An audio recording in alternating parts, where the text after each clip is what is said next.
Hi friends, welcome to my channel. పిల్లల్ని తీవ్రవాదులు తీసుకెళ్ళి ఒక బిల్డింగ్లో ఒక రూమ్లో పెడతారు. ప్రిన్సిపల్, పిల్లలు అందరూ అక్కడున్న వ్యక్తులని చూసి భయపడిపోతారు. ఇక బస్ని ట్రాక్ చేసుకుంటూ వచ్చిన అమర్ వాళ్ళు అడవిలో ఆ బిల్డింగ్ కోసం పరిగెడుతూ ఉంటారు. ఆ అడవంతా వెతుకుతూ ఉంటారు.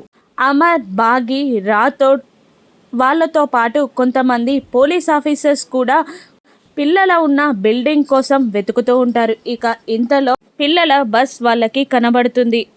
ఇక అక్కడ జరుగుతున్న దృశ్యాన్ని చూసి భయపడి బాగి ఏమండి అని గట్టిగా అరుస్తూ ఉంటుంది. అప్పుడే పొదల నుండి అక్కడున్న జంతువులని, మట్టిని, కొండల్ని చీల్చుకుంటూ ఒక పెద్ద పాము బయటికి వచ్చి అక్కడున్న బస్ని కూడా నెట్టేస్తుంది. ఇక ఆ పాముని చూసి బాగి, అమర్, రాథోడ్ అందరూ భయపడి వణికిపోతూ ఉంటారు. ఇక ఆ పాము నుండి వీళ్ళు ఎలా తప్పించుకుంటారు రాను నెప్సెస్లో చూద్దాం. Thank you for watching.